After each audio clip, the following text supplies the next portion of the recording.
hukumnya kotoran kucing atau air kencing kucing, air kencing kucing dan pipis kucing dan kotorannya, karena ada sementara yang menyebutkan itu hukumnya suci.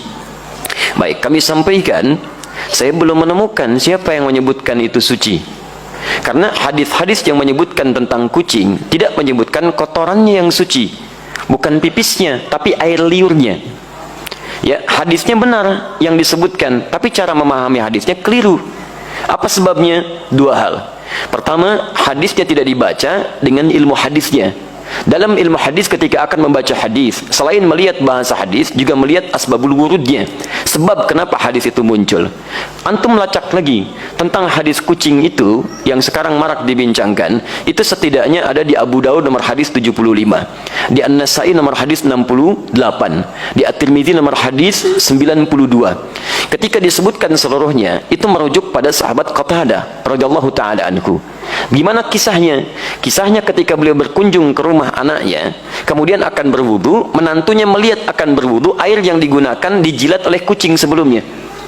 Begitu dijilat, tetap air wudu itu digunakan oleh beliau. Menantunya bengong. Kata beliau, kenapa engkau bengong seperti itu? Maka dijelaskanlah oleh beliau, keluarlah kalimat itu, innaha laysat binajasin wa hiya minat tawafina alaikum. Saya pernah mendengar Rasulullah SAW pernah bersabda, ya, air liur kucing itu tidak najis. Yang disebut air liurnya, bukan kotorannya. Itu tidak najis, karena kucing itu hewan-hewan yang sering hadir di sekitaran kita. Baik, dari mana tahu itu menunjuk pada air liur? Baca hadis 76-nya di riwayat Abu Daud. Ya, di situ ada riwayat dari Sayyidah Aisyah radhiyallahu taala anha menyebutkan, karena Rasulullah sallallahu alaihi wasallam, di riwayatnya raaitu Rasulullah sallallahu alaihi wasallam, saya pernah melihat Rasulullah sallallahu alaihi wasallam yatawaddau bi fadli. Beliau pernah berwudu menggunakan air yang pernah dijilat oleh kucing.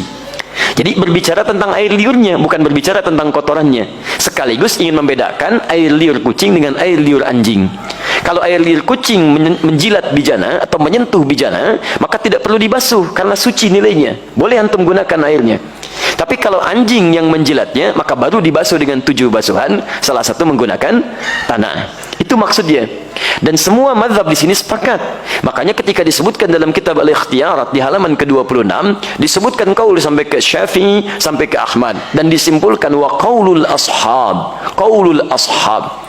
Dan pendapat para sahabat terkait dengan masalah ini, maksudnya para sahabat mazhab dari Asy-Syafi'i, dari Ahmad, mereka menyimpulkan, lihat kalimatnya, wa qaulul ashabi.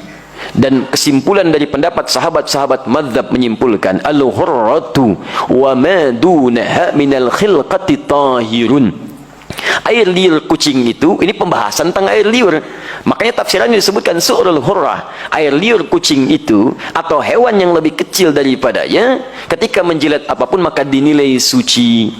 Kapan tiba-tiba muncul keterangan jadi, maaf, air pipis kucing? Nah, itu kitab pernah disalin lagi teman-teman sekalian, tapi salinannya tidak melihat kepada manuskrip, ada pecahan-pecahan. Ketika disalin itulah muncul versi kitab, berubah dari kata qaul jadi baul, baulul hurrah. Asalnya qaulul ashab fil hurrati, qaulul ashabnya hilang jadi baulul hurrah. Baul itu artinya air pipis, maka berubah terjemahan, air pipisnya kucing itu suci.